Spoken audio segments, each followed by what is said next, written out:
Welcome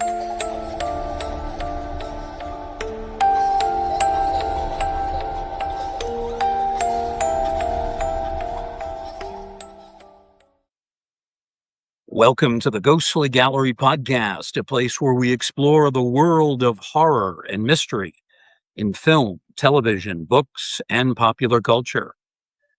Well, greetings, everybody. Welcome to the latest show. My name is Bruce Markison, and I'm joined tonight by Tracy Asteria. Tracy has been producing the shows all along, but has missed the last couple of on-air appearances, but is back in studio. Tracy, how have you been?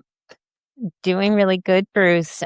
Finally finished with the house move, so I am back with a vengeance. How's everything been going with you? Well, other than this incredible heat wave that we're in the midst of, things actually are going pretty well.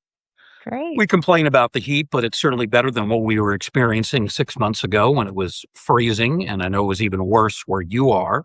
hmm So I see that you're all settled in your new home. You have a new background, a new location. You like hmm the new house? I do. It's lovely. It's a little bit smaller, but it's a little more modern and very comfortable. And, I think this studio here is going to work out really great. And you were telling me that you're in a kind of a nice neighborhood too, right? Yeah, absolutely. There's a park about 3 minutes up the road from me within walking distance. It's a beautiful park. There's actually a swimming pool in the park, lots of trails. It's a really peaceful, quiet neighborhood. It's such a lovely change. Well, that's great for you and your family. So it sounds like everyone's getting adjusted and settled in. It's always a big move when you go from one house to another. And, you'd like to think that you're kind of moving in the right direction, moving to a better situation. But even with that, it's still a change. You lived in the old house for, I don't know Yeah. how many years. I really don't Many, know how many many years, years. but well, yeah, quite a bit, right? So, Exactly. yeah, even if and I trust that you have got a better experience and you've mentioned the better neighborhood, house seems more comfortable, but yeah, it's something new. It's something different. And it takes a little bit of time to get used to that. It absolutely does. I kind of feel like I'm visiting relatives or something right now. Right. It's it's a weird vibe. It's a weird experience, but I feel like I'm visiting somebody else's house right now. But I'll get used to it. And I think as long as you're not moving onto a remote Canadian island with large rats, which we'll be profiling in tonight's program, I'll explain that in a moment. As long as you're not moving into that kind of a setting, it's going to be pretty good. Yes. And on this week's show, Tracy, we have 3 items on the agenda. The first one is going to take us back 50 years ago to the Bird-Eye Gordon cult classic, the horrific, the campy, and the often very unintentionally funny film, The Food of the Gods. And that's the film that is set on this remote Canadian island with large rats. More on that to come.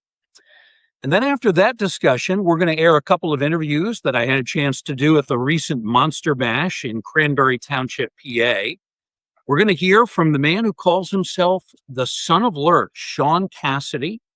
And he is the real-life son of the late actor Ted Cassidy, who, of course, played Lurch on the Addams Family back in the mid-1960s. I had a chance to meet Sean. Great guy, terrific. Really enjoyed talking to him. And then after that interview, we're going to hear the talk that I did with a guy who's a familiar guest to us, great writer and historian, Greg Mank. And Greg's going to discuss his new book and also an old film, Mad Love, which starred Peter Lorre. And at the Monster Bash convention, Greg talked about, I gave a great in-depth presentation, a lot of behind-the-scenes stuff about Mad Love, about Peter Lorre. We're going to get into some of that a bit later on. So that's all coming up on our agenda for tonight. But Tracy, we do begin with our vintage horror film from 50 years ago called The Food of the Gods. It is a 1976 film directed by the legendary Burt I. Gordon, often called Mr. Big because of his initials, B-I-G. The film released by American International Pictures. It was actually, you're going to love this, Tracy, the most profitable film for AIP back in 1976. I guess they didn't have a great library of other horror films, but this one did really well with audiences. And it still is followed to this day. We kid about it, but there's some fun elements to it. We're going to get into that.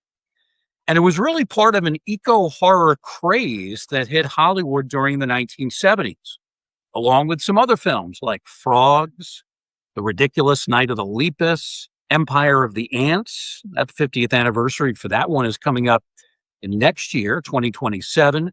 Also, Kingdom of the Spiders with William Shatner. These were all part of that eco-horror craze, and The Food of the Gods was right at the top of the list. So the story begins on a football field, of all places, and that is where an unknown professional team, we believe it's a Canadian team, taking part in a practice scrimmage. And then after the scrimmage, we hear narration from one of the players, who is known only to us as Morgan. Not really sure if that's first name, last name. It's hard to say. It's never really specified. But Morgan is played by Marjo Gortner, and he discusses the desire of the team's coach to have the players get away for a few days before the big game that is coming up. So Morgan's teammate, named only as Davis, assume that's a last name, but again, we don't get the other part of the name. So Morgan and Davis decide, at the recommendation of Davis, to go on this getaway to a remote Canadian island. And there they are joined by a third friend, Brian, the team's public relations manager. So during this early narration, Morgan discusses what his father had once told him, how humans' continued pollution of the environment will eventually lead to nature rebelling against them. And these foreboding words are going to soon turn very prophetic, as we'll find out momentarily. So on the island, Morgan, Davis, and Brian, they are seen hunting on horseback, assisted by bloodhounds as they try to chase down a deer. At the last moment, Morgan decides to let the deer go free. But Davis, not happy about that, he wants to take the deer down. He wanders into the woods in pursuit of the animal. And that is when Davis is thrown from his horse and attacked by an incredibly large wasp. I mean, bigger than a large bird. And it's one of several oversized wasps in the area. Well, one of these large wasps takes hold of Davis's neck and stings him, filling him with venom and killing him in a matter of moments. And then a few minutes later, Morgan finds Davis's body. Morgan and Brian are appalled by the condition of Davis's body, the appearance of his lips and face. They have been swelled to ghastly proportions, apparently from the wasp's venom. Morgan then goes in search of some help. He stumbles upon a nearby farmhouse. And there he breaks into one of the house's barns, where he is attacked by an incredibly large chicken that is actually taller than Morgan. This thing is probably 6.5, 7 feet tall. Morgan fends off this monstrous killer chicken, one of several in the barn, by using a pitchfork. And then he finally makes his way into the house, and he confronts the owner, Mrs. Skinner, asking her, "Where the hell did you get those goddamn chickens?" One of the great lines in the movie. After showing Morgan some large rat holes in her house, Mrs. Skinner, played by Ida Lupino, explains that the chickens have grown in size because of their feed. It's a strange substance that has been, as she says, given to them as a gift from the Lord. Now, she is worried that the rats have gotten to the food too, and that's a major concern, to say the least. But she also explains that her husband is in the midst of making a deal with a businessman who wants to purchase the so-called food of the gods, which he wants to market and sell. So that's just the first part of the movie. I'm going to stop talking for a moment because I want to get Tracy's reaction to seeing that giant chicken for the first time. What did you think, Tracy? I'm sorry. I was actually kind of shocked, to be honest with you. Um, I thought it was just a little bit over the top, and then, I kinda realized, I think I know what this movie is gonna be like. I know what road we're going down now. Yeah. The path to, ginormous insects and so on. It was so bold and outlandish, and what really struck me odd was not so much the giant chicken itself, but Morgan's reaction to the giant chicken. He wasn't even fazed at all about just, like, this ginormous chicken, which I found was absolutely hilarious. He's Mhm. staring at the chickens, they're, like, the size of small dinosaurs. He doesn't panic, he's just out there with a little pitchfork going on, and he doesn't question their size or anything, he just kinda asks, "Where the heck did you get these chickens from?" Right. And I was like I couldn't stop laughing. I was like, Yeah. "You see something like a giant chicken that's bigger than you are," and he's, like, just so calm trying to fight off, like, this giant killer chicken. It was just, like it was so weird. I didn't know if I was supposed to laugh or if it was supposed to scare me. Yeah. So when he first broke into that barn and he opens the door, you didn't know what was coming. You I had no actually idea. I didn't hear of this movie until like, I've never heard of it before until I started watching it. I didn't know anything about it. Um, so I thought it was just like when this giant chicken appeared, I was like, "Oh, well, that's interesting." Yeah. It So you was had just a no little idea bit what the weird. story was. You wanted to go in fresh, clean, no Yep. preconceived notions. No, You knew I that it was a didn't. masterpiece because I recommended it, right? But you didn't wanna give anything away. No, Yeah, I was just kinda like, "Now, what avenue is this going to be like? Is this going to yeah, be like a super fun movie, or is it gonna be like, Count Yorga vampire type deal?" yeah. I wasn't sure. But yes, it was, It you the giant chickens, interesting. yeah. Well, it really is comical the way that he's wrestling with the chicken, and you see that giant head. They don't really show the lower body that much. They focus on the head, which is Mhm. kinda flopping around, and it really does look pretty ridiculous. You almost at that point get the sense this is gonna be a comedy, but that was Mhm. not Bert I. Gordon's intention, not at all. I Yeah, wasn't sure about that. I was just kind of like, yeah, "Huh, I don't know what's going on, but I'll stay for the ride." yeah. All right, Tracy, we'll go back to the story here. So after this initial encounter with Mrs. Skinner, Morgan and Brian eventually arrange to transport the body of their deceased friend Davis, and they take him with him. He's all wrapped up. They make their way off the island, and then they head back to their team. And that's a smart move given the presence of large killer animals on an island where it's not easy to get off the island. We then cut back to Mr. Skinner. He has arrived by ferry and is now making his way back to his home by car.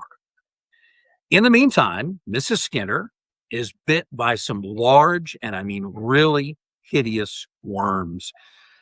I don't get too nauseated by horror films. I've kind of conditioned myself after years of this, but those worms were really disgusting.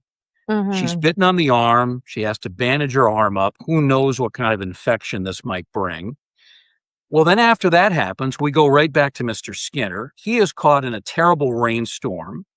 He's on one of the island roads, which looks like a dirt road, suffers a flat tire, and then he is attacked not by chickens, but by multiple enormous rats. And in less than a minute, he is killed. And that's a pretty violent scene. I mean, that is not comedy. In that car, right before he gets attacked, he basically gives a quick prayer to the Lord, please save me from this. That doesn't work. He is attacked by 4 or 5 rats. They've broken through the windows of the car, and they do away with him in, I think, less than a minute. I mean, it's pretty Mhm. quick, but it's bloody. It's violent. All right. After returning to their team, Brian and Morgan learn something more about Davis and his death. They see that Davis was stung with venom, the equivalent of 250 wasps. And this is kind of stunning to Morgan. And he immediately tells Brian they need to go back to the island and help deal with this situation before others are killed. Maybe not the wisest of decisions in terms of their own safety, but it does show Morgan's concern, even for people he really doesn't know all that well. In the meantime, some other people have made their way to the island, and that would be Thomas and Rita. They're a young couple, not married, but expecting their first child. Their large camper gets stuck on an island road, and of course, that puts them in danger, although they don't realize it right away. We also learn about someone else making his way to the island, and that is the businessman, the nitwitted Jack Bensington. He has made his way to this island to finalize his deal with the Skinners. Bensington, the owner of a dog food company of all things, should be a rat food company, but he is accompanied by his assistant, Lorna Scott, who is a bacteriologist and an expert, we assume, in animals and the diseases that they might spread. So Bensington and Lorna meet with Mrs. Skinner, who tells them that her husband has not yet returned from the mainland. Lorna almost immediately becomes concerned about the dangers posed by the food, causing these animals to grow to gargantuan sizes, especially when she sees the large worms that have bitten Mrs. Skinner. They're now dead in the sink. And they, of course, have caused Mrs. Skinner to wrap her arm up in bandages. So Lorna's concerned. Mrs. Skinner then shows them the location of the strange food that is bubbling up from the ground. This is the so-called food of the gods. Initially skeptical of the power of this food, Bensington, he becomes a little more interested when he sees large wasps that have infiltrated the farm. Bensington then rather pathetically swats away the wasps before they can do damage. That's almost as funny as the scene with the chicken. Bensington's not the most athletic guy. Looks really pathetic trying to swat these wasps with, I think, a broom. Right away, you can tell Bensington, he's just not the sharpest guy, but he does manage to kind of push the wasps away. Then we go back to the young couple. Morgan and Brian eventually encounter them. And the young couple tell Morgan and Brian about the large rats they saw on the road during the middle of the night. So now the young couple realizes, yeah, there's real danger here. Soon after, they will encounter Bensington at the Skinner's house. Bensington talks about leaving in his car, but Morgan feels that's foolish. There's no way you're going to be able to ram your way through these large rats. You try to do that, you're going to end up dying. So he tries to come up with a different plan, a plan of attack. He and Brian end up setting fire to a large egg sack containing Lord knows how many wasps. And then after rescuing Lorna from a large cave filled with rats, Morgan rigs an electric fence that runs into a small pond as a trap for the rats. Some of the rats are killed by the electrical shock. But as Morgan and Brian drive away, in an open Jeep no less, to seek out the remainder of the rat population, Morgan makes a foolish decision.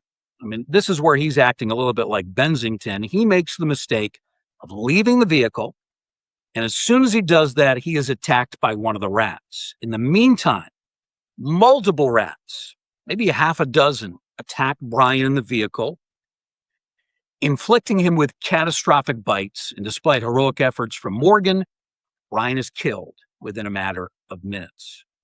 Morgan then drives back to the Skinner house. It's where he sees Bensington again. And Bensington is now in full coward mode. He is about to leave with jars and buckets full of this gooey food of the gods.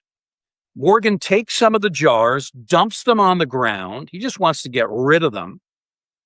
Then as he's doing this, we see in the background another group of rats making its way down a small nearby hill. It's pretty ominous the way this scene was done. It's actually very effective here by Gordon. So Morgan tries to direct Bensington to safety, but the greedy businessman foolishly tries to retrieve the dumped food, only to be attacked and killed by the swarming rats. I mean, that was the biggest bonehead decision of the movie right there. So Morgan and the others, Mrs. Skinner, Lorna, the young couple, they retreat back to the house. They seek shelter from this growing army of rats, and it is an army. Knowing that the structure cannot hold back the rats for long, Morgan comes up with an idea. He and Thomas, one half of that young expectant couple, make their way to a nearby dam, which they blow up with homemade explosives. And that leads to a flood of water that eventually engulfs most of the rats. In the meantime, the group makes its way to the roof. There they find a small outside deck that provides just enough refuge for them to save them. And that gives us a rather rousing climactic scene. So, Tracy, that is pretty much the story of The Food of the Gods. What did you think of all of that? Oh my. I have to be really honest. I had a really hard time with this one. I really did. I think more than anything, I mean, I found myself a little bit bored at times, which really surprised me because, like, honestly, like on paper, this movie should be right up my alley. You know, you got giant rats, giant wasps, which I have a huge phobia on anyway. Like, I absolutely hate stinging bugs. Mm. And then the hilarious giant chickens. There's lots going on, but I couldn't get into it. I don't know why. I kept waiting for something to just spark off or do something, and I don't know what threw me off with this movie. I think it's just because everybody was so gosh darn calm. Like, I found they were so calm, like nothing bothered them. Like, these giant rats or wasps or like the giant chickens, like everybody, like nobody thought that was abnormal. Like, I was like, if that were me, I would be paranoid, I'd be scared, but they were just kind of like nonchalant about absolutely everything. And I was like, don't you want to try to figure out the mystery? Like, what's going on? Mm-hmm. Yeah. But I felt like I missed out on something with this movie. I don't know what it was, but I can't wait to hear your take on this movie. Well, Morgan wasn't completely nonchalant. I mean, he did say, "Where the hell did you get those goddamn chickens?" And he was pretty upset. He was. Yeah. I think I would have been a little bit more like, "Oh Yeah. my gosh, like, where did they come from? Why are they here?" I don't know. Maybe I'm just too analytical about it. Yeah. Well, Mrs. Skinner really seemed oblivious to the danger. I mean, she She was a little did. concerned about the rat holes and a little concerned about the fact, well, maybe the rats have gotten into this food, this special feed that's come from the ground. But she should be so concerned that they're going to hightail it out of there. I don't Mhm. care if they have, $1 million deal with this crazy businessman, this greedy guy that we'll talk more about later. That's They should just get out of there and worry yeah. about the business deal later. It's just too dangerous. So yeah, that their reaction is not exactly realistic. Yeah, Yeah. I think I you're think that right was about my that. problem. Yeah. Well, let's talk a little bit about the cast here. So the star of the film is this actor who's forgotten now, but at one time he was a fairly big deal, and that is Marjoe Gortner, plays Morgan, and he's the lead. Now, he's long since retired from acting. Here's a fascinating backstory with him, Tracy. He was at one time a child evangelist who became ordained as a minister at the age of 4. And he was such an extraordinary speaker at such a young age that his family thought he could do this. He could be a minister, he could speak. And then later in life, he admitted to making up fake stories and pitching phony products that would supposedly heal the sick. So in a lot of ways, he was taken advantage of by his family. He's doing something wrong, but heck, he's 4, 5, 6 years old. You can't really put the blame with him. You have to put the blame with the family for putting him in this Mhm. situation. But he does, as an adult, come out and say, yeah, I told these fake stories. And then in the 1970s, kind of starts to turn his life around. He turns to acting, and he becomes a little bit of a B-movie action star and develops a decent following in films like The Food of the Gods before turning to television roles. Now, you see him in the movie as athletic in build. He's a wide receiver on the football team, and you can kind of see that. Moves very well, very smoothly. He's also a little unusual looking. He's got that curly, blondish afro, big set of hair there. And he makes for a memorable sight as he tries to go toe-to-toe with these various oversized creatures on the island, including, of course, those pesky large rats that seem to be everywhere. So, Gortner, this was really the kind of film that he was good at, action-type film. Then we talk about the supporting cast, which on paper is very decent. Includes Pamela Franklin, Ralph Meeker, John Cypher, and Ida Lupino. These are 4 veteran actors, all pretty accomplished. So Ida Lupino plays Mrs. Skinner.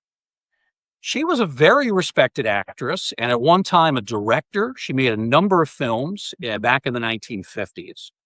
But by the early 70s, she's starting to make pretty strange movies, including one we've talked about, The Devil's Rain.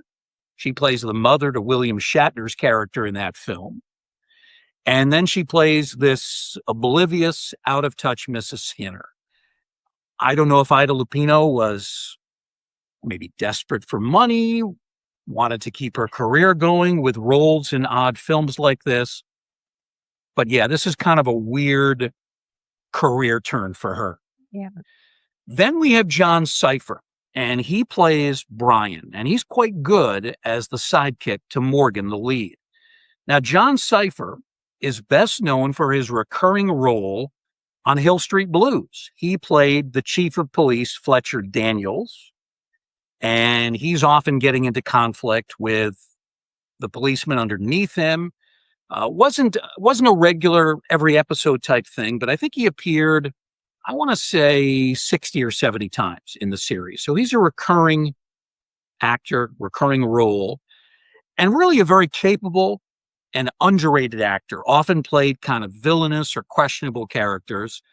In this film, he's one of the good guys, and he's actually a guy who tries to talk some reason to Morgan, especially about going out into an open Jeep to try to confront the rats, but Morgan doesn't listen to him. But Cypher is actually quite good here.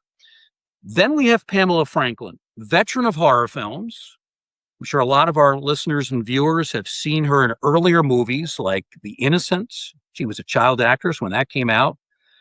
Necromancy, which is another Gordon film. She also did the made-for-TV film Satan's School for Girls and the very good movie with Roddy McDowall, The Haunting of Hell House. So she's in all of those. She plays the character of Lorna with intelligence and a reason, except for the moment where they're in the house, they're trying to barricade themselves against the rats, and she thinks this is a good time to proposition Morgan. That was a little bit strange, given everything that's going on, talking about taking their relationship to another level as the apocalypse is right around them. That was a bit odd. Yes. Here's something interesting, though, Tracy. In real life, Franklin was actually pregnant at the time. She wears really a large coat throughout the film, and I guess that was maybe to hide the pregnancy. It also turns out this is her last feature film. She did not do any more films. She did some television, but no theatrical releases after this. And you might think, well, this must have been a rough experience being pregnant. She decides to leave the film industry after this, after kind of making this ridiculous movie, but she actually claimed she enjoyed the experience of making Food of the Gods. And she thought it was kind of fun to be on site out in the wilderness in British Columbia where it was filmed. Surprisingly, she enjoyed the experience, at least that's what she said, but she didn't make another film after that for whatever reason. Then there is Ralph Meeker, and he was another respected veteran character actor. He plays Bensington, this businessman who is an idiot. Now, Meeker was a very capable actor, and he compiled some fine credits over a long career. But man, in this movie, he is just a cartoon character. He is so greedy, so stupid. It's just unbelievable. Obviously, they make him out to be the heavy. Mhm. Other than the rats, he's kind of the secondary villain. But there's no subtlety here. There's no nuance. There's no layers. He's just a complete moron, top to bottom. And then we have a couple of other cast members. I'll mention them quickly. Brenda Bolasky plays Rita, who is pregnant with a child, actually gives birth in the house during the third act of the film. She would later appear in a terrific movie, The Howling, my favorite werewolf movie of all time. And then another actor, a little-known actor named Tom Stovall, plays Thomas, and he is the partner to Rita. So that is the cast that we have. It's a pretty small cast. Those are the main characters. So, Tracy, who, if anybody, from this group stood out for you in terms of their performance? Any of them? Well, yes, because Ida, she actually stood out to me because as soon as I saw her, I'm like, I recognize her. I recognize her face. And it took me a couple of minutes to place her. And I'm like, oh my gosh, that's the lady from The Devil's Reign with William Mhm. Shatner. And I was like, oh, cool. So that was a huge positive. Yeah. And although I found her character, like, really unusual, but it made for an interesting watch for me. That worm scene that we chatted about earlier, when she was being like, her arm eaten by those worms, I thought she was done and gone. Like, the camera Mhm. cut away, and I thought she was, like, history. I thought she had died. Um but honestly, she made a miraculous return in the next scene, and she was alive and well, and it wasn't until a little bit later when the other character was looking at her arm and saw the dead worms in the sink, I was like, "Oh my god, like, that really happened, and she survived." So, she sticks Yeah. around for most of the movie, and I did find that part kind of amusing. But Yeah. honestly, the other standout character, though, was Morgan, the character Morgan, the actor. But the person, like the actual actor, the backstory that you shared, I find that absolutely fascinating. I had no idea. And at the age of 4, like a child Yeah. evangelist, wow. I think that that's just so bizarre. Like, his whole backstory is just so eclectic, and then moves on to be, like, a movie action star for B movies. Like, it's so unusual and kind of unexpected to go into that career path, but, I find him interesting only Yeah. It because of his really, backstory. really is a bizarre career path that he had. Yeah. So, yeah, Did those you think are you thought he was a pretty good actor in this film? way, way over the top. Like, I don't know what it was about Okay. him. I mean, he was kind of like I found him very, very straight-laced and kind of, like, hardcore. Um, Yeah. but yeah, I think his own personal backstory, though, way more interesting than his performance in this movie. Yeah. Yeah. I remember watching this film. It used to be featured on the 4:30 movie on ABC, the affiliate in New York, and it seemed like once a year they showed this movie, at least once a year, maybe more. Oh, wow. And I remember seeing Marjo Gardner in this film, and I really thought he was kind of cool the way that he handled all this. It's obviously a stressful situation, but he's kind of remains calm, cool, reasonable, and he tries to deal with the problems as they come. Now he's not always the brightest guy. The decision to, go out into the open in a Jeep that's not covered and then to get out of the car in the middle of the road with these huge rats. Who knows how close they were? And it turned out they were very close. Mhm. Not the greatest of decisions, but, as a young boy watching this back in the late 70s, and that's when I remember seeing it, not too long Mhm. after it came out in theaters. I thought, yeah, he's kind of cool, this guy. And he did some other films, not necessarily a lot of horror films, but more action type movies, Mhm. almost grindhouse type movies in some way, maybe not quite to that level. And I thought, this guy is going to be a star. And of course, it never Wow. happened. He ends up basically doing TV roles in the 80s, and then he ends up retiring from the business completely. Still alive. Believe he's in his early 80s. Wow. So I'm not sure, what he did after his acting career, but last pictures I saw of him, he looked pretty darn good for being in his early 80s. I thought he was going to be a star because, back when I'm watching this movie, I'm like 13 years old. What do I know about, who's going to be a star? What do I know about film? I don't have a very sophisticated approach at that point, maybe slightly more now. I thought he was going to really emerge as something big, and then he just kind of disappeared. This was, in a lot of ways, kind of the peak of his career. Mhm. But I think he is good in the movie. I think he captivates your attention. Obviously, he's the main protagonist, the main hero, and you're always kind of looking at him, even when he's in a scene with other people gravitating around him. How about anybody else in the cast? Anybody that stood out either for good reasons or bad reasons? I think everybody pretty much did an interesting job. I wasn't aware that, Morgan's Morgan's partner in crime there, I didn't realize that he had been a main character on Hill Street Blues. So I found that was really interesting.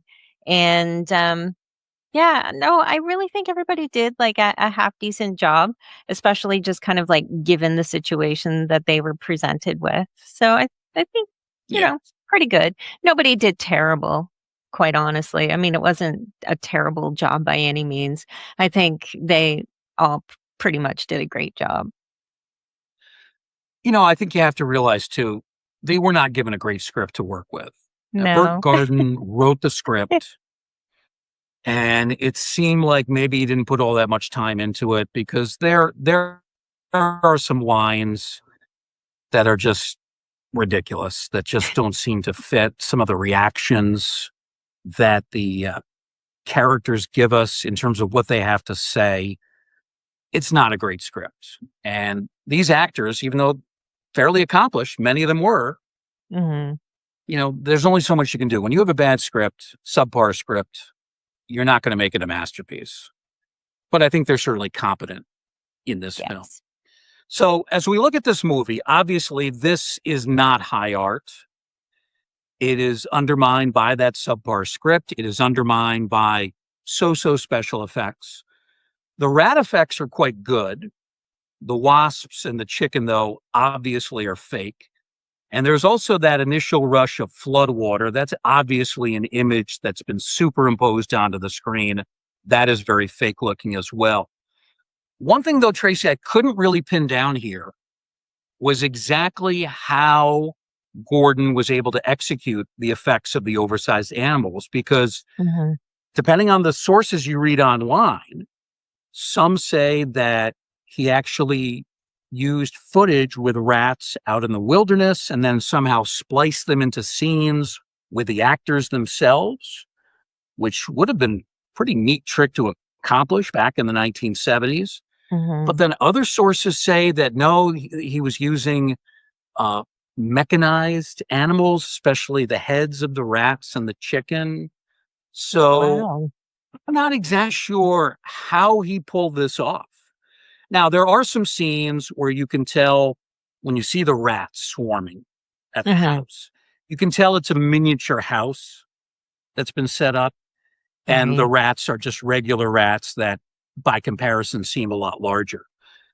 But in some of the other scenes, I think the rats actually look fairly realistic and they kind of blend in with the actors and with the scenery. So I don't know Mhm. how Gordon pulled some of that off, but some of it with the rats was pretty darn good.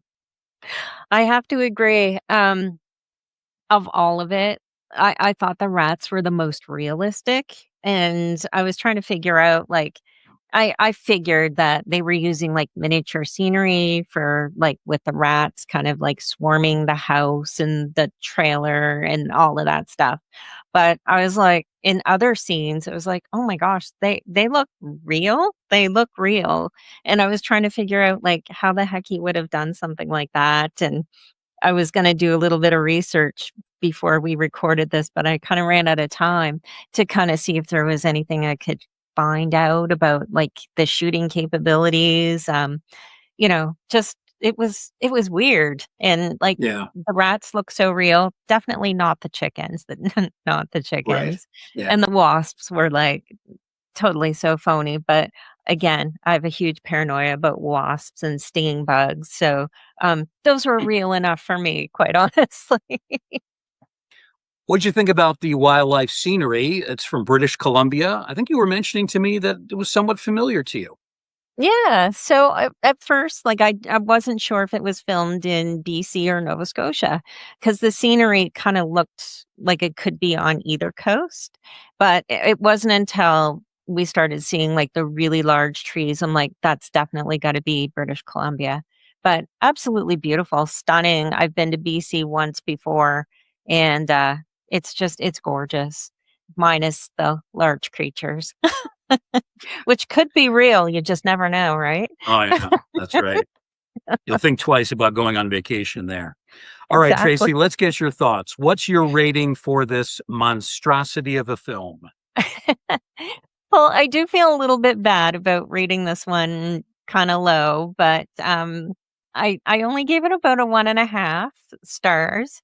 I Okay. really, really wanted to enjoy this movie, just because there were so many cool elements I really wanted to love, um, but I just it didn't quite follow what I was, I guess, in the mood for the night I actually watched this movie.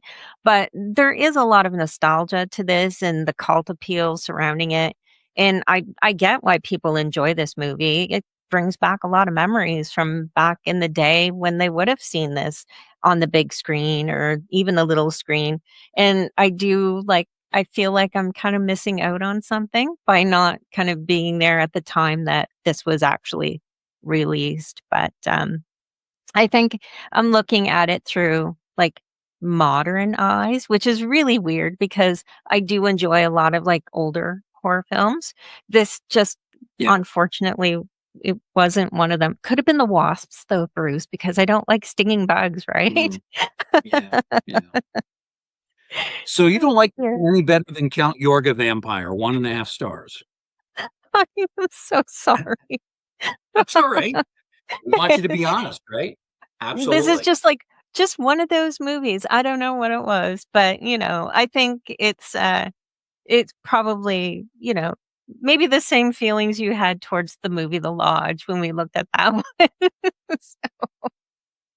Well, technically, that's a much better film, but So we'll leave that for another day. All right, so you give it 1.5 stars. I do like it a little bit better than that.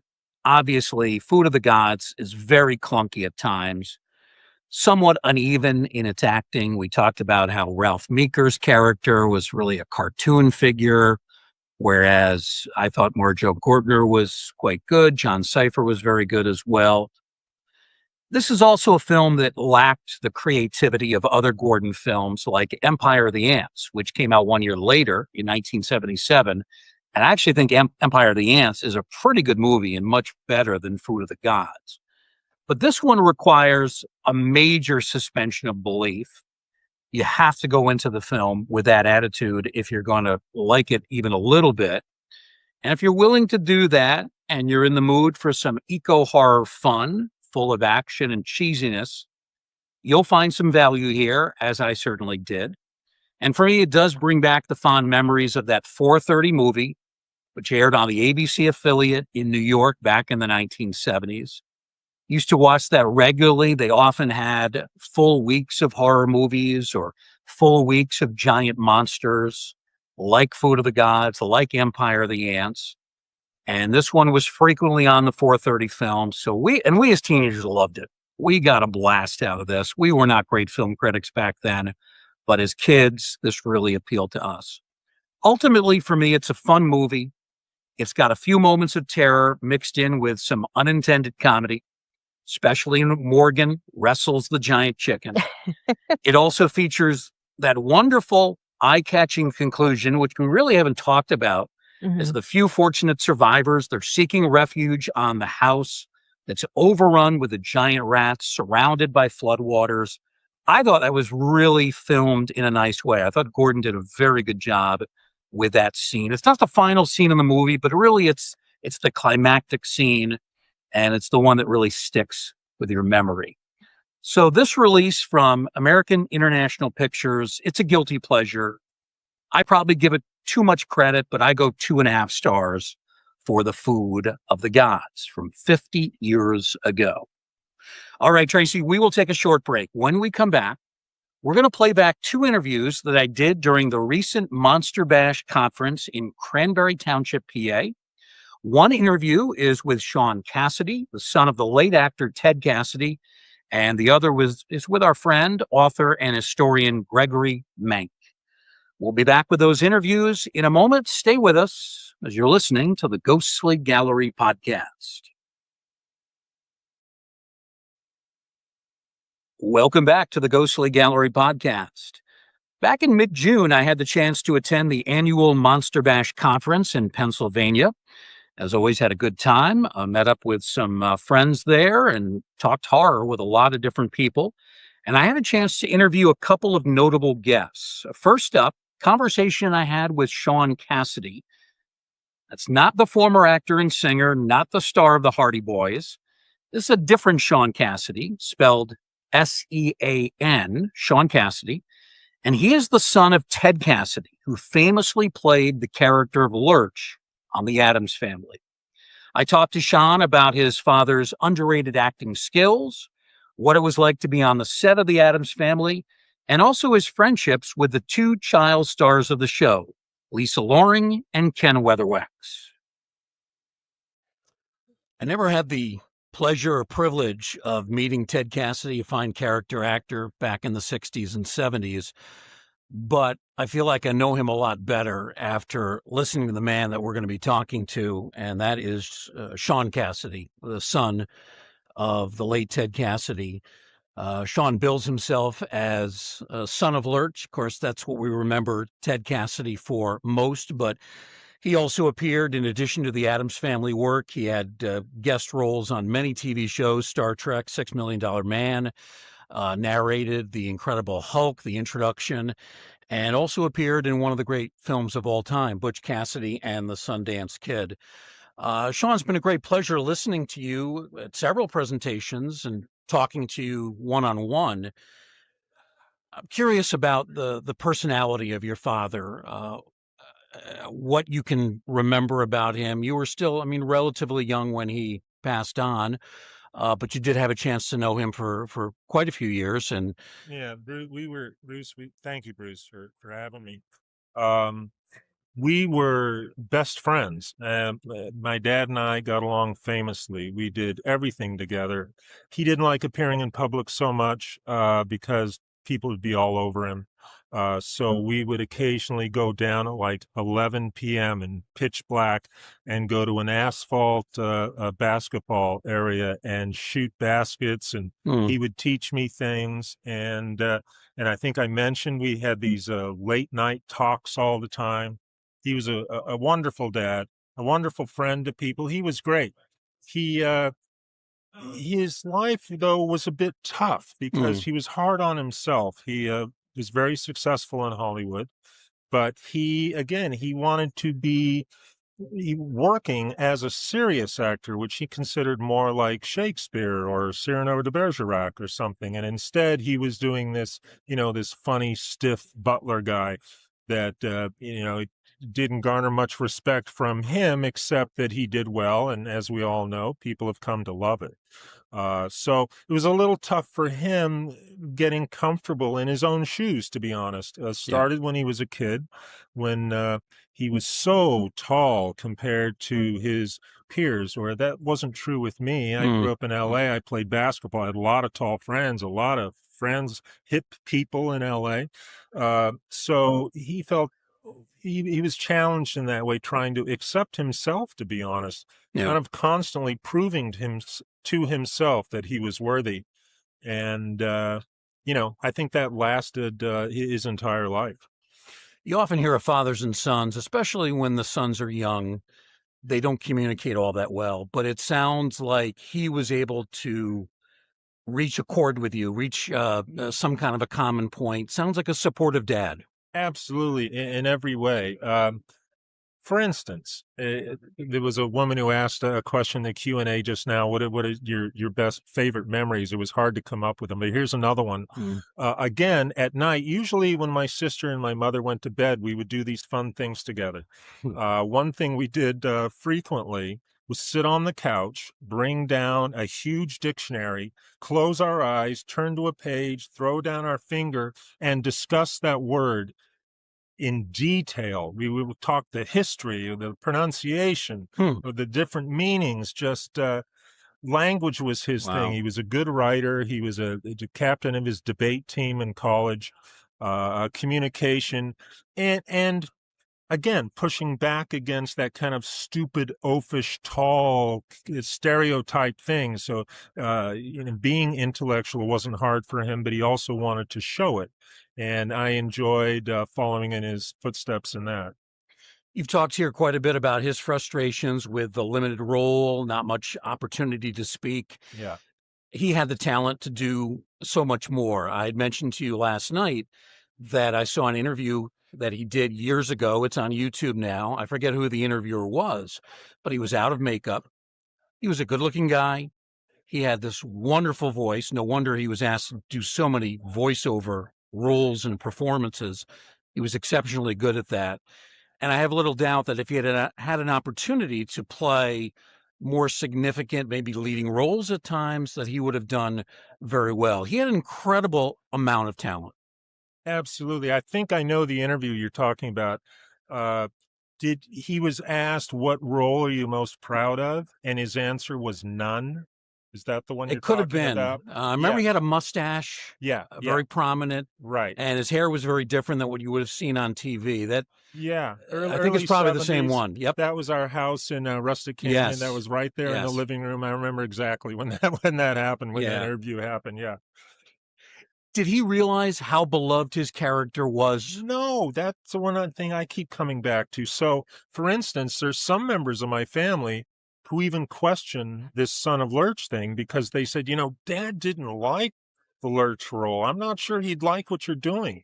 And I said, I know, but it's been decades. And now that the whole perception has morphed from, whatever that was back then into a beloved character. Everyone loves Lurch. And they also appreciate how funny he was, how subtly funny he was in a way that hardly anyone else does. He created that. It was a unique humor. It was a big talent. And so I think maybe, I would hope, if he were around today, he would appreciate how beloved he is, how much a part of Americana he has become. And I hope he would like what I'm doing with Son of Lurch. Well, I think it's important in that you use that as the hook. People remember him for that. Right. So that brings some attention to what you're doing. And you have a website, sonoflurch.com. Yeah. You have a Facebook page as well. There have been many Lurches since then, many actors who have played Lurch in film. Some of the Addams Family readaptions, the remakes have been good. And I don't mean to deride any of the actors who have played your father's role, but unfortunately, none have come close to matching what Ted Cassidy did. Not even close. No, I met Carol Stryken a little while ago. We'd done a couple of conventions together. And, I always don't say anything about how he compares to Dad. Just it's fun to be a member of the Lurch Club because there are only a few people that can claim that.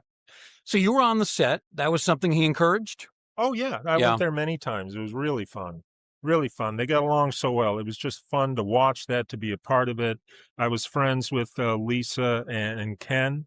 They had to go to school, actually, while they were on set for about 3 hours a day. There was a little schoolhouse on the set. It actually looked like a little schoolhouse. Really? And I would hang out in there. I always enjoy learning things, so that was kind of fun, too.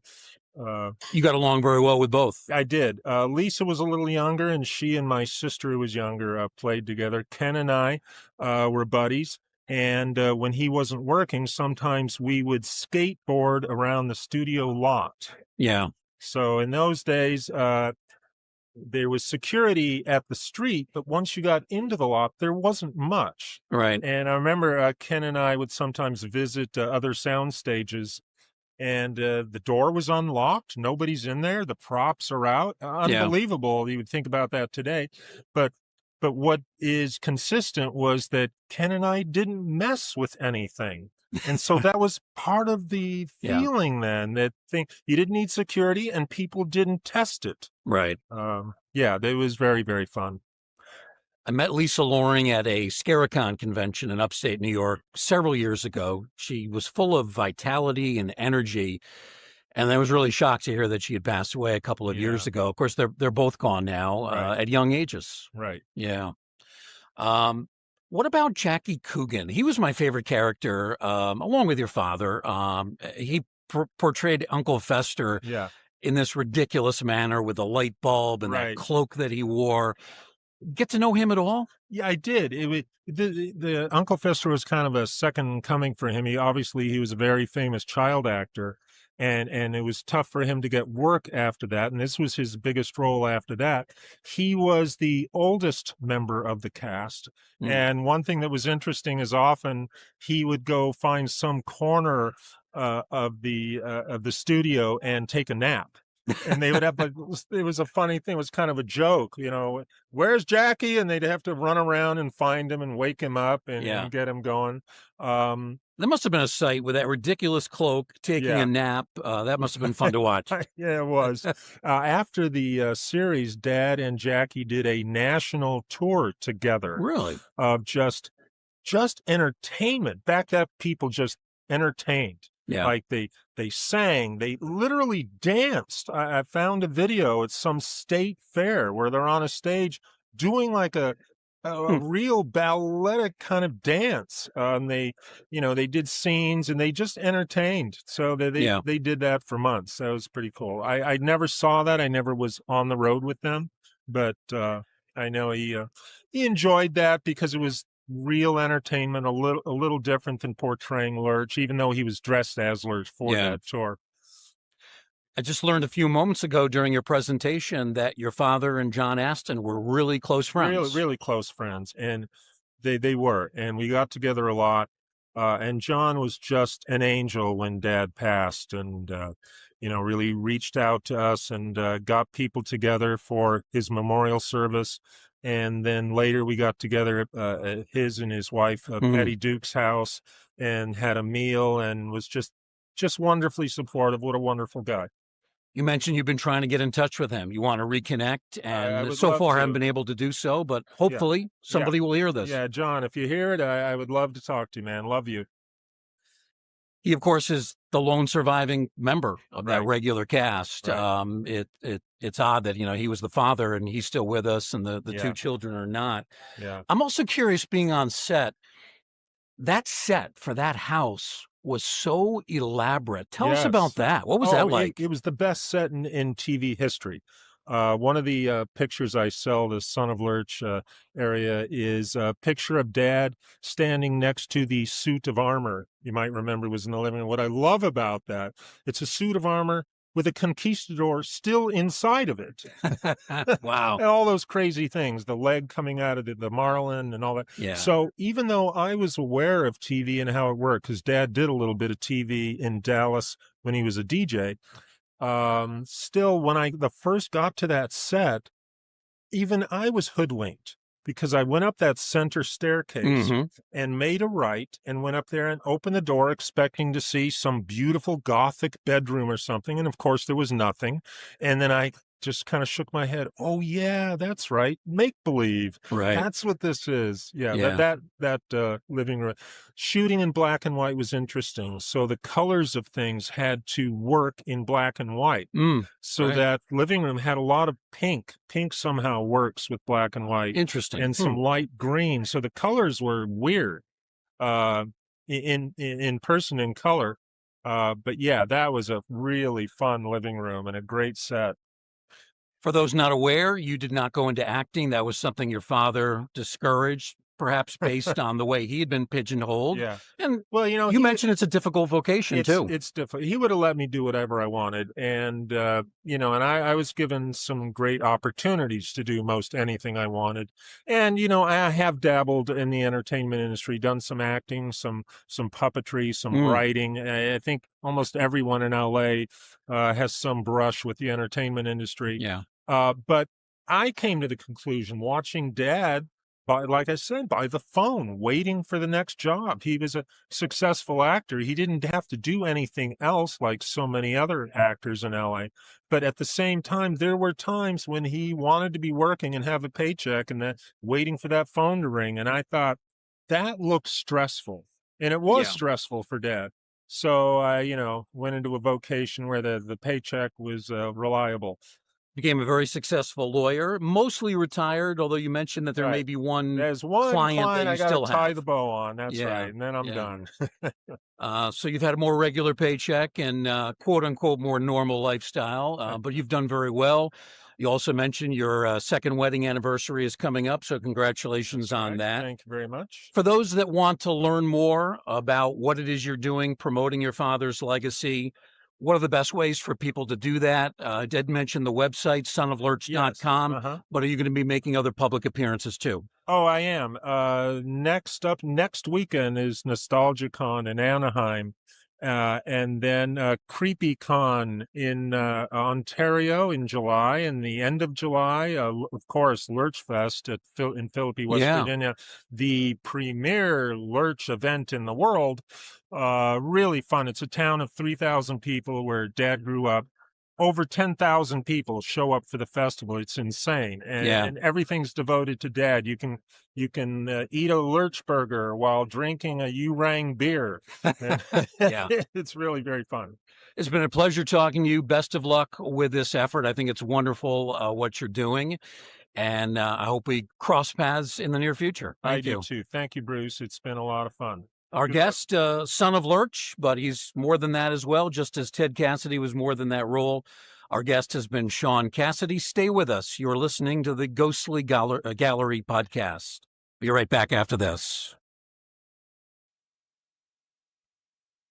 Our thanks to Sean Cassidy, the son of Lurch, as he calls himself. Really a great guy. And it's wonderful that he is trying to not only preserve, but really enhance the legacy of his father, an underrated actor, Ted Cassidy. And by the way, check out Sean's website. You can find it if you go to tedcassidofficial.com, or you can put in sonoflurch.com, and that'll redirect you to the website. Next up, we have another interview from Monster Bash. There I had the chance to sit down with the terrific author and historian Greg Mank. He talked with us about the film Mad Love and its star Peter Lorre. We also talked about Greg's new book, Metro-Goldwyn Vampire, which I'm reading right now. It's terrific. And he discussed what brings him back to Monster Bash year after year. Well, when talking about the great horror historians in recent history, some names come immediately to mind. The late David Skal, Kim Newman, some folks I've had a chance to work with, Jeff Thompson, Josh Hitchens, and the gentleman we're about to talk to here at Monster Bash, Greg Mank, is certainly in that category, among the best that there is. Tremendous writer, researcher, historian. Greg, thanks for joining us here at Monster Bash. You've been coming here for many years. A lot of years. What is it you like about this event that brings you back pretty much on an annual basis? Well, first of all, thank you for the very generous words. This has a great atmosphere, this particular convention. The people are very nice. Ron Addams was a real class act show, and he always has good guests. He always is very generous in time to the people who are here. Gives them plenty of time to showcase their wares and what they're doing and so on and so forth. It really has, to use the cliche, kind of a family atmosphere coming here.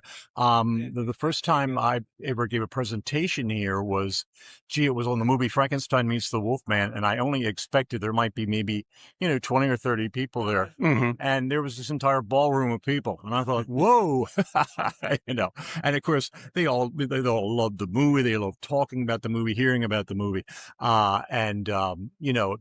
It was a really, idealized audience to talk to. So that kept me coming back. And here we are again. Now the presentation room that they use here at the Pittsburgh Marriott, it's a huge room. There's got to be a couple of hundred people in there. It seems like a bigger deal now. It does, and it's wonderful because most of the events that I am able to attend while I'm there are always very, very well attended. Always have a very good crowd, and everybody really seems to be having a good time. And it's a really cool atmosphere, really, really nice atmosphere here. And I think Ron sets it at the top, and it trickles down through everybody. When you hear somebody talk about one of your books and express how much they enjoy what you do, what feelings go through you when that happens? I'm sure it happens a lot. Well, I'm very grateful, of course, to hear it, and it's always a little surprising because so much of this kind of work is done alone. All right, basically, I mean, you might be interviewing people that you use their memories, that sort of thing, or going on research trips and that sort of thing. But nevertheless, when it comes down to the push and the shove and everything, you're sitting at a computer or a typewriter in the old days, and you're putting this together, and you're kind of thinking, okay, I'm having fun. All right, and with doing this, and I don't know if anybody else is ever going to read it. It'd be really nice if they did, but in the meantime, this is kind of its own reward. You're having fun doing it yourself. So when somebody actually comes along and says, yeah, I read this and I enjoyed it, got something out of it, it's a very rewarding feeling that that the word spread, the enthusiasm spread, and helps keep all of this going, because of course at this point, we're getting to a 100-year-old mark with these films. And you kind of wonder how much longer there is going to be a really big, voracious audience. And people have been saying this now, I guess, for 30, 40 years. The audience is going to be, it's all going to be gone. It's all going to be gone. But, here we are again. Yeah. So it just keeps coming. These creatures seem to have some kind of magic about them that people come back and want to hear more and see more, and more discoveries are made about the making of the movies and the people who were in them, and things that you never imagined the first time, or, uncovered the first time you find now. So yeah, the beat goes on, as they say. Greg, this weekend you're going to be presenting about the 1938 film with Peter Lorre, Mad Love. Mad Love. What makes this movie still appealing to you nearly 90 years later? Yeah. Well, first of all, the incredible cast. It's Peter Lorre's American debut, all right, and he is absolutely amazing in the film. In fact, after the film came out, Charlie Chaplin saw it and said, Peter Lorre is the greatest actor ever to come to America. Really? He was an immigrant from Nazi Germany, and had come over, and so he's incredible to watch. Frances Drake is beautiful as the leading lady, and I was very fortunate to be able to meet her and talk to her and interview her, and she was a real charmer. And lived to be very old, and always had that kind of movie star glamour about her, even though, but as the years passed, even she had been long retired. And of course, Colin Clive, who's a big favorite of mine, who played Henry Frankenstein in the first two Frankenstein films, but in this film is actually something of a monster himself, created by Laurie and let loose. So there's all that. There's the and there's the audacity, I guess is probably the best way to put it, of the picture. It has so many things in it that in those days were taboo, that nobody would go. And in fact, when the film came out in 1935, it flopped. Really? Because the audience is all repulsed by it. It's a funny story that when they previewed the movie, which was on Peter Lorre's birthday, as it turned out, in Glendale, in California, they had a crowd come to see the film. And at the end, when he's menacing Frances Drake and he's completely insane and he's creeping up on her and he's doing all these things, a good percentage of the audience just got up and walked out. He literally scared them out into the street. And so they had to cut, certain bits out of the finale because of the fact he just was too creepy. He was too over the top. He was too, bizarre. So it's a very audacious film, and it kind of paid for its sins in those days because it did poorly at the box office. It lost money, and it was very widely censored all over the world. And here it is now regarded as really something this is exotic and even kind of erotic masterpiece that was made with all the sexual undertones and so on and so forth. Even the crazy title, Mad Love. Yeah.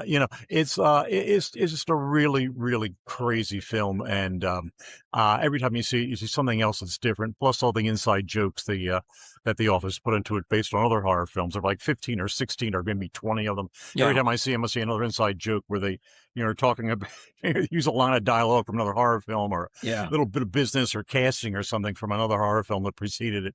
So it's an experience. It really is an experience to sit through. And, it's funny that they previewed that movie, as I said, in Glendale. It ran about 85 minutes. And when they put it out nationally, it ran about 68. Really? Yeah, the studio just went out, grabbed the scissors, and went at it and tried to make it so that the audiences would actually stand it. And some did, and a lot didn't. Really? It really scared them out. In your mind, where does this rank among Lorre's horror films? Oh, I think it's his number one horror film. Yeah. I think this is his best showcase, and even the makeup. I mean, his head is shaved, and he has this look of this incredible, jack-o'-lantern almost, that the way he appears and his expressions and his insanity. And of course he begins in a very subtle way. He's sort of the typical perverted soul who goes to the Grand Guignol and likes to watch all the torture going on, to becoming this raving Grand Guignol creature himself at the end, and remarkable progression and evolution of the character. So I think he's great. I don't think he talked too much about it in later years. I mean, he has sort of mellowed into this. I wouldn't say a caricature. That sounds too down-putting, but you kind of like, you knew what you were going to get when he came on the screen. Whereas in Mad Love, you're not ready at all for what you're going to get. This is him completely unleashed. So you mentioned that you had a chance to interview Frances Drake. Yes. What did she have to say about Peter Lorre? It was so funny. She had this. Something about Frances Drake is that she had a very deep voice in real life. She had, and in the movie she kind of modulated it, but when you talk to her in real life, she was very much like, "Oh, hello, how do you do?" Kind of thing. But it was charming. It suited her. And old school Hollywood, very much so. And she came into the. We met her for lunch at the Polo Lounge. Her idea, and we went in, and she was talking about him, and she said, "Oh, Peter Lorre, he was so cute. He was so cute." And she said, we had not met, and but he had seen pictures of me, and he liked what he saw in the pictures. Yeah. So he insisted that before we got together and did any scenes, and he was going to have this completely bald head, his head shaved. He wanted to meet me to show that he actually did have hair. And then he went in and had his head shaved. Wow. So, and also she said that he was rather a little peculiar to work with because he didn't want the other person in the scene to be too good. Yeah.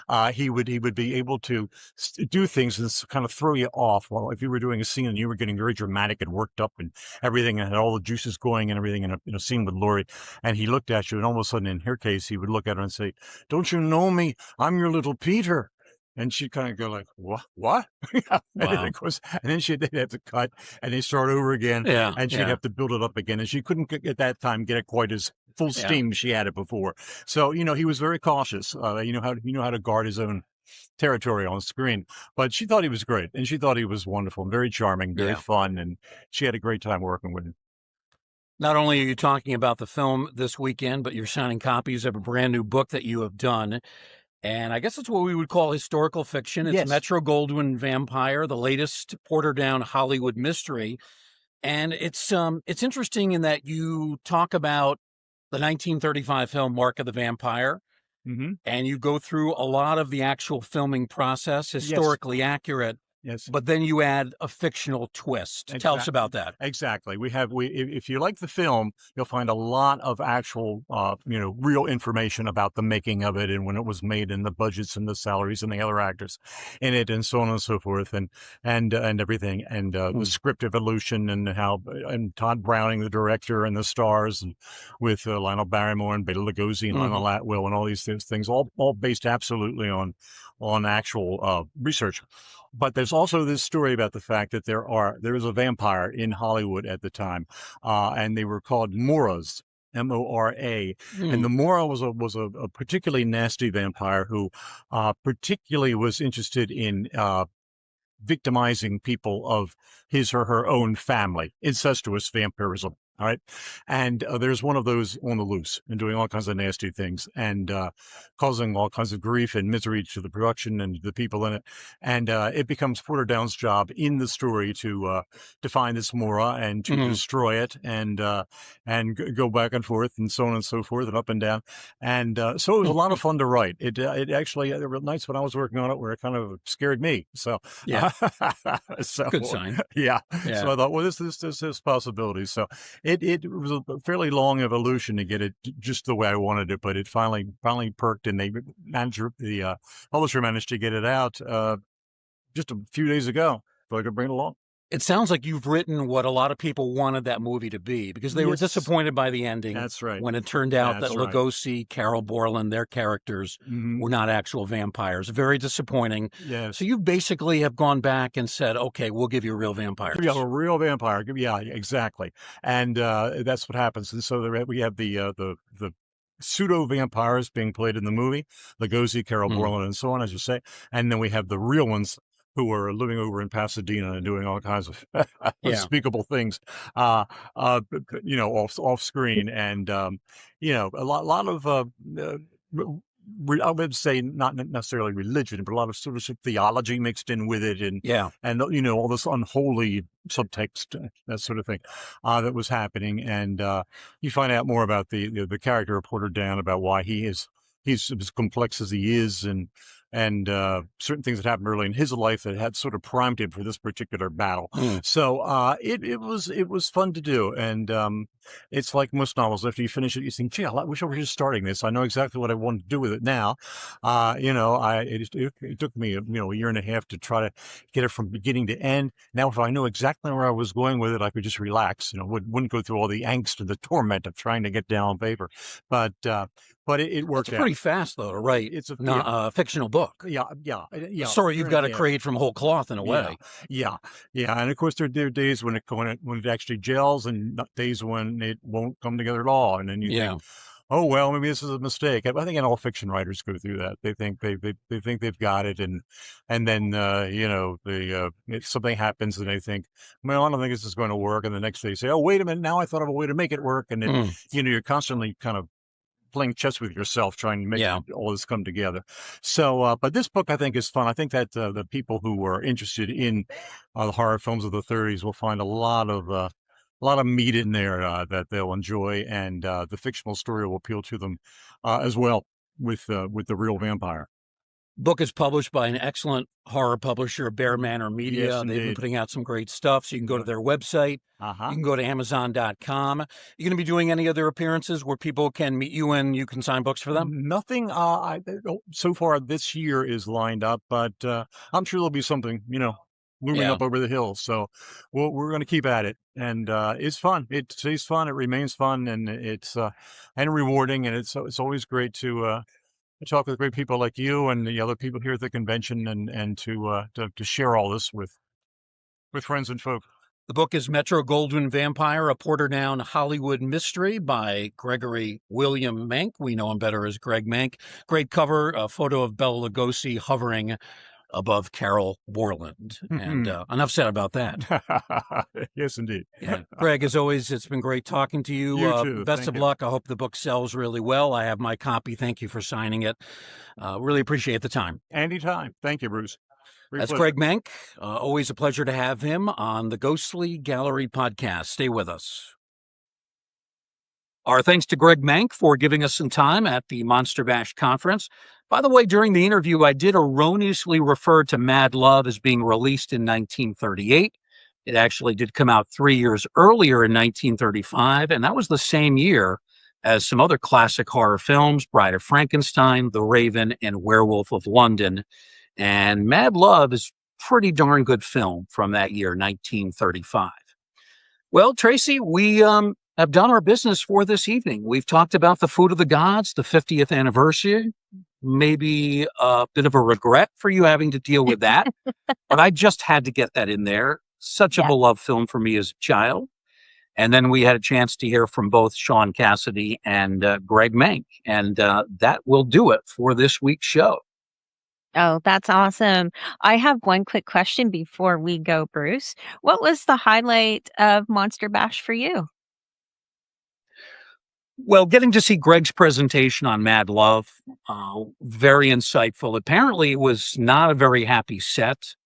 The director, Carl Freund, was a very difficult man, did a lot of screaming, yelling. Oh, He was wow. not easy to work with or to work for. But it's really a terrific movie. It shows Peter Lorre's skill as an actor. Greg feels, and I think I agree, it's his best horror movie. Lorre, is somewhat Yeah. forgotten because he died relatively young in the 1960s. He was the kind of guy, he wasn't a leading man type. He wasn't, a real handsome looking guy. He was a character actor. He, I think, could have gone on for many more years if only his health had kind of stood up a little bit better. It was also great hearing from Frank Dell'Ostrito. Frank did a presentation about Mad Love in the context of other movies about strange hands that have been separated from a person and attached to someone else. There have been a surprising number of films, including a movie called The Hand with Michael Caine, also Idle Hands, that Mhm. came out about 20 years ago, maybe 25 years ago. And he recapped a lot of those similarly themed films. Of course, in Mad Love, the hands of a killer are grafted onto the hands of a musician, and they supposedly, apparently, lead this man to commit murders. But as we find out watching the movie, there's actually some other factors that are at play. So it was great hearing from both of them. Certainly talking to Sean Cassidy was a Mhm. lot of fun. He took part in a panel with Butch Patrick, who played Eddie Munster on The Munsters. Oh, And nice. Sean gave his perspective on the Addams Family. Eddie talked about what it was like to be on the Munsters. And he made some interesting remarks to me, Tracy, not to me, but to the whole audience. He Mhm. talked about how Fred Gwynn, when the cameras were off, Fred Gwynn kind of went off to the other side. He didn't really hang out with a lot of the other actors Oh. from the show. And he kind of felt, Butch Patrick did, Mhm. that Fred Gwynn realized this was going to typecast him. And I think Oh, right off the bat, okay. as he's filming The Munsters, he's sort of trying to keep distance between himself and the character and the other actors on the show. He could sort of tell that as good as Fred Gwynn is in the role of Herman Munster, he could kind of tell that he was having regrets about it and what it was going to do to his career. And it did end up making him typecast. So I thought that was a very Yeah. interesting comment from Butch Patrick. But it was very well run, as always. I mean, every hour there was a different panel, a different interview, a different performance. The room was filled up for most of the shows that I went to. Daniel Roebuck was there. I didn't really have a chance to talk to him that much, Nice. but he held court with a lot of people. It was good to see him there. It's just a very well run event. It's a lot of fun. I was there for basically 2.5 days and Mm. really enjoyed it. It was great. Oh, that's fantastic. I'm so glad you went. It was interesting to hear about it, and, I was looking forward to seeing what you had to say about all the things that you got to hear. The only thing that was missing was a 50th anniversary tribute to the Food of the Gods, which we took care of tonight. All right, Tracy, as always, we thank you for being our producer and co-host. Thanks for chipping in on the Food of the Gods. We'll try to get a better film for you the next time around. Awesome. Thanks, Bruce. We thank everybody for listening and watching. We really appreciate the fact that you've decided to join us in this Museum of the Macabre, as I like to call it. And we hope we'll see you again next time, right here in the Ghostly Gallery.